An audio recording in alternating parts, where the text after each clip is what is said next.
oogenesis means formation of egg, formation of egg. जरा इसको देखते हैं, उसके बाद हम आगे चलते हैं। अच्छा, मेल के अंदर जो प्रोसेस हमने देखा था उसको हमने क्या कहा था? Spermatogenesis.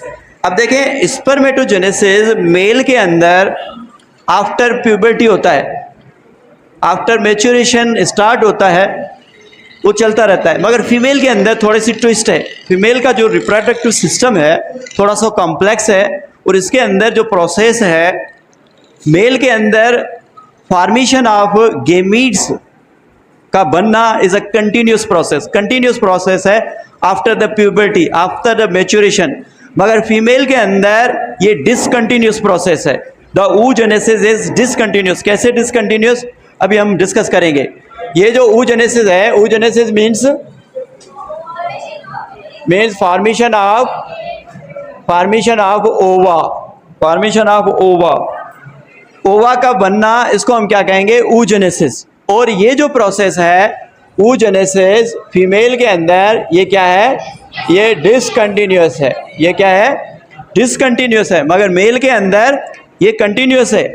After puberty, after puberty continuous है मेल के अंदर, मगर फीमेल के अंदर ये डिसकंटिन्यूस है। अब देखें कि हमने जैसे मेल के अंदर देखा था कि जो स्पर्म बन रहे थे वो कौन से सेल थे जो स्पर्म बना रहे थे? स्पर्मेटोगोनियम। क्या कौन से सेल थे? स्पर्मेटोगोनियम सेल्स थे। इसके अंदर oogoनियम सेल होते हैं, oogoनियम सेल होते हैं। सबसे पहले हमने देखना है, इस तरफ हम देखेंगे सेल को, और एक तरफ हम देखेंगे क्रोमोसोम को, नंबर ऑफ क्रोमोसोम को। एक तरफ नंबर ऑफ क्रोमोसोम को देखेंगे, जैसे आपको पता चले। कल हमने मियोसिस और माइटोसिस मैंने आपको बताया था, वो आपको यकीनन याद होगा कि माइटोसिस और मियोसिस में क्या फ़र्क है और उसमें कौन कौन सी स्टेजेस होती हैं। जब हम देखते हैं oogenesis को, तो इसके अंदर oogoनियम सेल होते हैं, oogoनियम सेल होते हैं। ये oogoनियम सेल हैप्लॉइड होंगे या डिप्लॉइड होंगे? डिप्लॉइड। इसमें नंबर ऑफ क्रोमोसोम कितने होंगे? 46 नंबर ऑफ क्रोमोसोम होंगे। oogoनियम सेल अभी डिफरेंशिएटेड नहीं है, अभी इनको पता नहीं है कि इनको क्या काम करना है। बहुत सारे oogoनियम सेल फीमेल बॉडी के अंदर होते हैं। ये जो oogoनियम सेल हैं, ये oogoनियम सेल डिफरेंशिएटेड होते हैं। अब इनको बताया जाता है कि आपका काम क्या है। माइटोसिस प्रोसेस के थ्रू ये डिवाइड होते हैं, माइटोसिस प्रोसेस के थ्रू ये सेल डिवाइड होते हैं। ये सेल डिवाइड होते हैं जिस प्रोसेस के साथ, उसको कहते हैं माइटोसिस। माइटोसिस के नतीजे में, यहाँ पे माइटोसिस के नतीजे में कितने सेल बनेंगे? यहाँ पे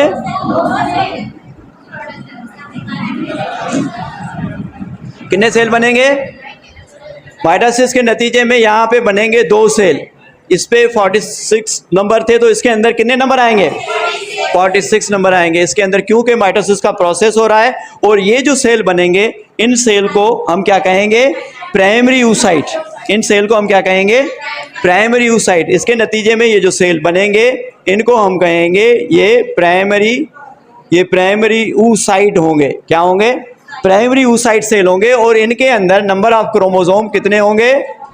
46। नंबर ऑफ क्रोमोसोम कितने होंगे? 46 नंबर ऑफ क्रोमोसोम होंगे। अब देखें कि ये जो प्राइमरी oocytes हैं, ये प्राइमरी oocytes, इनके अंदर एक और प्रोसेस होगा जिसको हम कहेंगे मियोसिस। क्या कहेंगे? मियोसिस। अब देखें, जब हम मियोसिस को देखते हैं तो मियोसिस है, इसके अंदर डिवीजन 2 होती है। एक को कहते हैं हम मियोसिस 1 और एक को कहते हैं हम मियोसिस 2। एक मियोसिस 1 है, अच्छा, एक मियोसिस 1 है और दूसरा मियोसिस 2 है। समझ में आ रही है बात? अब देखें, मियोसिस जो 1 है, इस मियोसिस 1 के अंदर एक होता है प्रोफेज 1, दूसरा होता है मेटाफेज 1, तीसरा होता है इसके अंदर एनाफेज 1, आखिरी में इसके अंदर होता है टीलोफेज 1। अब देखें, ये जो प्रोफेज 1 है, ये लॉन्गेस्ट इसकी डिवीजन है। इसके अंदर प्रोफेज 1 के अंदर पहले होता है लिप्टोटीन, उसके बाद होता है जाइगोटीन, उसके बाद होता है पैकाइटीन, और उसके बाद होता है डिप्लोटीन, और उसके बाद होता है डाइकाइनेसिस। ये सारी पांचों सब स्टेजेस से गुजरते हुए सेल डिवाइड होता है और सेल जाके हेप्लॉइड होता है। अब इसमें क्या होता है कि ये जो प्रोफेज 1 है, ये प्रोफेज 1 अरेस्ट हो जाता है। उसके बाद म्योसिस जो है वो नहीं होती, म्योसिस नहीं होती। अभी जो ये प्रोफेज 1 के अंदर जो सेल है ये अभी तक हेप्लॉइड नहीं हुआ है। इससे जो सेल बनता है म्योसिस होता है, और म्योसिस के प्रोफेज 1 के अंदर ये सेल क्या होता है, जिसके अंदर ये एक सेल है, इसके अंदर म्योसिस का प्रोसेस हुआ, ये इसके अंदर म्योसिस का प्रोसेस होगा और बनेगा प्राइमरी oocyte। क्या बनेगा? Primary oocyte। और ये प्राइमरी oocyte हो जाएगा अरेस्ट, काबू हो जाएगा इन प्रोफेज 1, म्योसिस 1, या ऐसे कहेंगे म्योसिस 1 के अंदर ये अरेस्ट हो जाएगा। अभी तक हेप्लॉइड सेल नहीं बने हैं, ये अभी तक डिप्लॉइड सेल है। अब ये जो प्रोसेस हो रहा है, यहाँ से हम निकालते हैं एक बाउंड्री। ये जो पूरा प्रोसेस है ये किस में हो रहा है? ये फीमेल की ओवरी के अंदर हो रहा है। कहाँ हो रहा है? फीमेल की ओवरी के अंदर हो रहा है। मगर ये जो फीमेल है ये एक्चुअली ये फीमेल फीटस है, ये माँ के पेट के अंदर है, वहाँ पे प्रोसेस हो रहा है। ये ड्यूरिंग द डेवलपमेंट स्टेज हो रहा है। ड्यूरिंग द डेवलपमेंट डिसाइड हो जाता है कि फीमेल बॉडी के अंदर कितने फॉलिकल्स बनने हैं, कितने एग बनने हैं। तो ये जो पूरा प्रोसेस है ये कब हो रहा है?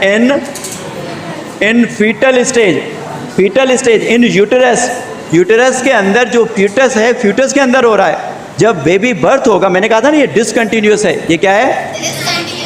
अभी ये चला। उसके बाद जब बेबी बर्थ हो जाएगा, बेबी बर्थ होगा, baby girl birth, baby boy की नहीं बात कर रहे, बेबी गर्ल जब बर्थ होगा तो उसके बाद जो स्टेज आएगा वो क्या होगा? चाइल्डहुड स्टेज होगा। वो टीन स्टेज तक चलता है, टीन एज तक चलता है।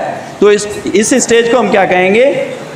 चाइल्डहुड कहेंगे। इस चाइल्डहुड में कोई फॉलिकल नहीं बनता, there is no development of follicles, कोई फॉलिकल नहीं बनता। ये जो फॉलिकल्स बने थे, अच्छा एक बात यहाँ पे और जहन में रखिएगा कि ये जो प्राइमरी oocyte बने हैं, ये प्राइमरी oocyte किसके अंदर है? फॉलिकल के अंदर। किसके अंदर है? फॉलिकल के अंदर है। आगे आपको ये बात समझ में आएगी कि ये जो प्राइमरी, आप अगर पेज अपने बुक का देखेंगे तो इस तरफ ये अगर प्राइमरी oocyte है तो इस तरफ होगा primordial follicle. Primordial follicle book को देखेंगे, पेज नंबर बताएं, 159 पेज में देखेंगे तो प्राइमोडियल फॉलिकल कन्वर्ट हो जाता है प्राइमरी फॉलिकल के अंदर। प्राइमरी फॉलिकल के अंदर यहाँ पे प्राइमरी फॉलिकल है, और प्राइमरी फॉलिकल के अंदर क्या है? Primary oocyte। प्राइमरी फॉलिकल के अंदर क्या है? Primary oocyte। ये हो गया प्राइमरी फॉलिकल। ये क्या है? Primary follicle. और प्राइमरी फॉलिकल के अंदर क्या है? प्राइमरी oocyte, जो कि अभी तक क्या है? अभी तक जो कि डिप्लॉयड है। अभी तक इसके अंदर 46 नंबर ऑफ क्रोमोसोम है, 46 नंबर ऑफ क्रोमोसोम है। उसके बाद म्योसिस का प्रोसेस स्टॉप हो जाएगा। जब बेबी बर्थ हो जाएगा तो म्योसिस का प्रोसेस स्टॉप हो जाएगा और ये डिसकंटिन्यूस हो जाएगा जब टीन एज आएगी। अब देखिए ये नंबर 1 इन फीटल में बहुत सारे प्राइमरी फॉलिकल्स बने। क्या बने?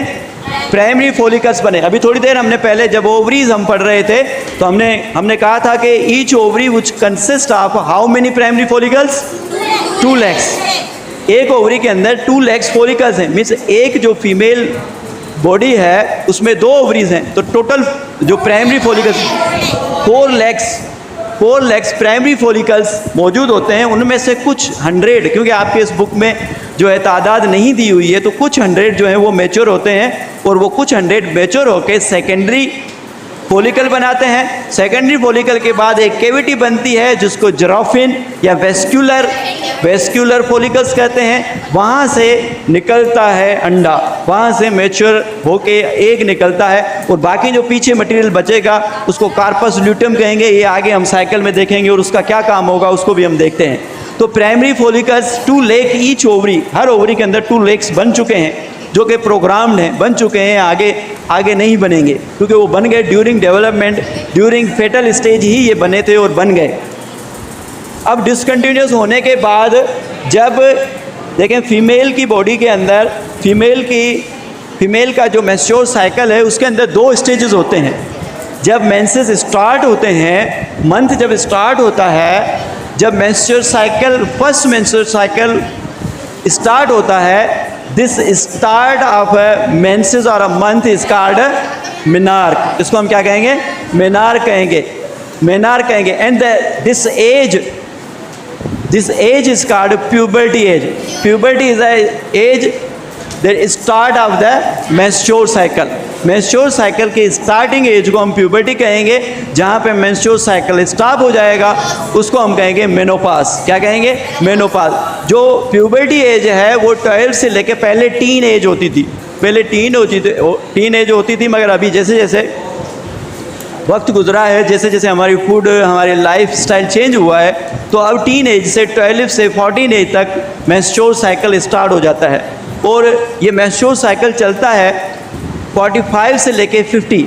कुछ लेडीज़ ऐसी भी होती हैं कि 50 ईयर्स के बाद भी मेंस्ट्रुअल साइकिल जो है चलता रहता है, मगर 50 ईयर्स आपकी कुछ कोई बाउंड्री नहीं दी हुई इस बुक में एज की, मगर जो पुराना बुक है हमारा उसमें बाउंड्री दी हुई है। फेडरल का बुक है उसमें भी लिखा हुआ है कि 45 साल से लेके 50 साल तक मेनोपाज आ जाता है। और जो मेंस्ट्रुअल साइकिल स्टार्ट होता है वो 12 to 14 ईयर्स से स्टार्ट हो जाता है। इट मीन्स कि टीन एज से जो मेंस्ट्रुअल साइकिल है वो स्टार्ट हो जाता है। अब जब प्यूबर्टी एज आएगी, इस एज को नंबर 2 ये हो गया, स्टॉप हो गया, डिसकंटिन्यूस हो गई मेयोसिस का प्रोसेस, उसके बाद कंटिन्यूस होगा।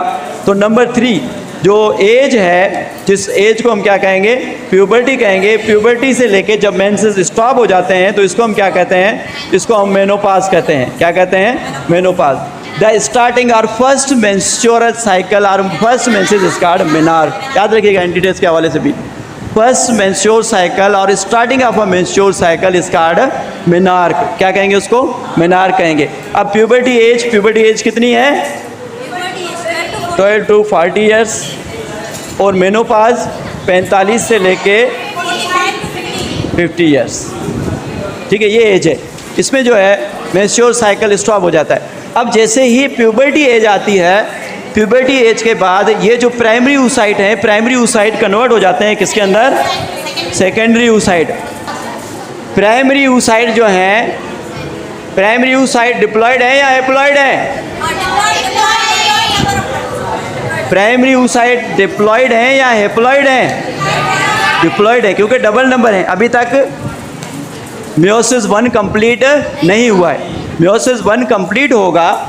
ये जो मेयोसिस 1 है, ये मेयोसिस 1 जब कंप्लीट होगा, मेयोसिस 1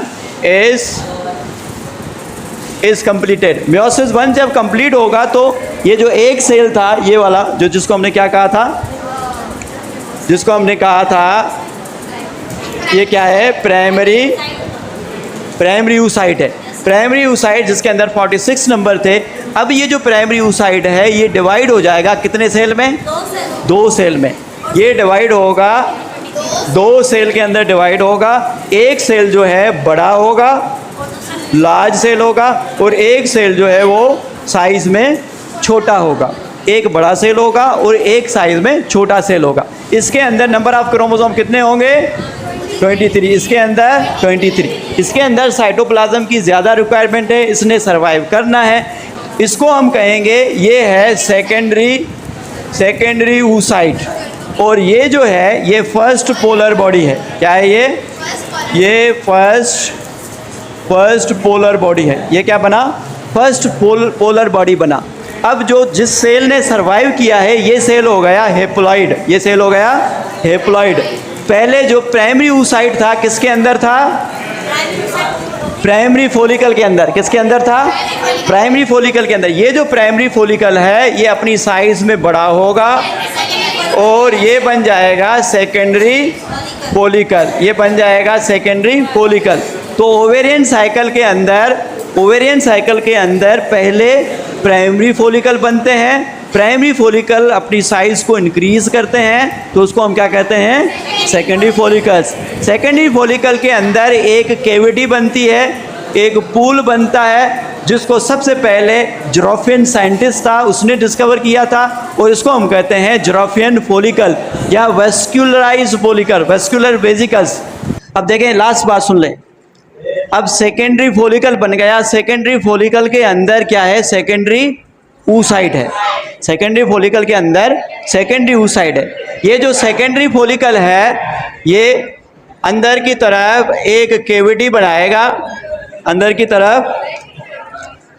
तरफ एक कैविटी बनाएगा जिसके अंदर फ्लूइड होगा, जिसके अंदर क्या होगा, फ्लूइड होगा। और इस सेकेंडरी जो फॉलिकल है, अब इसको हम कहेंगे, क्योंकि इसके अंदर कैविटी मौजूद है, एक कैविटी बन जाएगी, इसलिए इस सेकेंडरी फॉलिकल को अब हम क्या कहेंगे,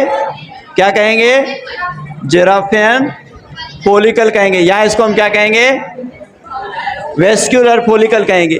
ज़ेरोफियन साइंटिस्ट था जिसने इसको डिस्कवर किया था सबसे पहले। अब देखें, इसमें सेकेंडरी oocyte के अंदर क्या होगा कि मेयोसिस 2 होगी।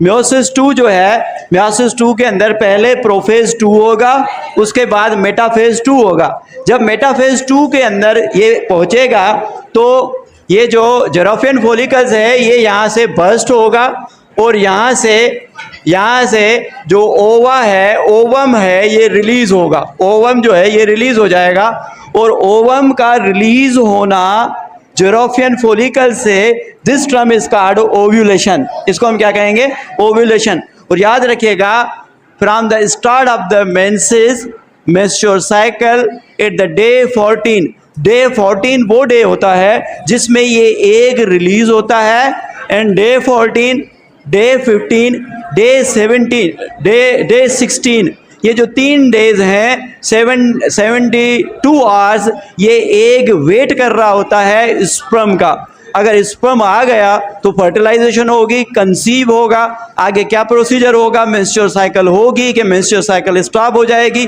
अगर फर्टिलाइजेशन नहीं होती है तो कार्पस ल्यूटम डिसइंटीग्रेट हो जाएगा, ख़त्म हो जाएगा, और उसके बाद जो प्रोजेस्टेरोन की लेवल लो होगी, दोबारा से एंडोमेट्रियस लाइन जो है ब्रेक डाउन होगी, स्लॉग आउट होगा, और 28 डेज के बाद ये साइकिल जो है दोबारा से रिपीट होगी। इसको हम नेक्स्ट लेक्चर में डिस्कस करेंगे। अगर अभी आप देख रहे हैं कि मेयोसिस 2 यहाँ पे लोग आपने बात याद करनी है कि जो प्राइमरी oocytes है ये कब बनते हैं, इनर फीटल स्टेज, और 2 लेग्स जो है वो ओवरी के साथ साथ उनकी बर्थ होती है, और बर्थ के बाद बर्थ से पहले मेयोसिस 1 जो है वो फेस के अंदर अरेस्ट हो जाता है। एट द प्यूबर्टी एज जब फर्स्ट मेंसेस आता है उसको मिलाप करते हैं, दोबारा से ये कंटिन्यूस मेयोसिस की साइकिल होती है, और ये जो मेयोसिस 1 है जैसे कंप्लीट होता है तो हमें एक बड़ा सेल मिलता है जो कि बर्ड होता है, एक छोटा सेल मिलता है, उसको हम फर्स्ट पोलर बॉडी कहते हैं। क्या कहते हैं, फर्स्ट पोलर बॉडी। उसके बाद मेयोसिस का प्रोसेस होता है, मेयोसिस 2 में भी प्रोफेज 2 होता है, मेटाफेज 2 होता है। मेटाफेज 2 जब कंप्लीट हो जाता है तो ये जो ज़ेरोफियन फॉलिकल्स है उसमें से एक रिलीज होता है, और इस प्रोसेस को हम क्या कहते हैं, ओव्यूलेशन कहते हैं। क्या कहते हैं, ओव्यूलेशन। अगर यहाँ पे फर्टिलाइजेशन हुई, स्पर्म यहाँ पे आ गया तो ये मेयोसिस का प्रोसेस आगे चलेगा, अपना स्टेज पूरा करेगा, उसके बाद एनाफेज होगा, इंडोफेज होगा, और इसके नतीजे में ओवम जो है वो जायगोट में कन्वर्ट हो जाएगा। इसमें जायगोट में, और जायगोट में कितने क्रोमोसोम होंगे, 43। ये जो 23 है कहाँ से आया, 23 स्पर्म से आया। फिर जो जायगोट है ये जायगोट नीचे की तरफ आएगा, कुछ दिन लगेंगे इसमें, वो भी टक से नीचे जैसे ही गिरेगा। अब ये उसकी नेचर पे डिपेंड करता है कि प्लेसेंटा कहाँ पे बनती है। अगर सरफेस जो सर्वेक्स है उसके बिल्कुल फेस पे अगर प्लेसेंटा बन गई तो उस प्रेगनेंसी को हम क्या कहेंगे, कभी इम्प्लांटेशन वो भी डक्ट में आ जाता है। अगर ओविडक्ट में इम्प्लांटेशन हो गया, बच्चा बनने लगा ओविडक्ट में, तो जाहिर सी बात है नॉर्मल डिलीवरी केस होगा। उसको आगे हम नेक्स्ट लेक्चर में डिस्कस करेंगे।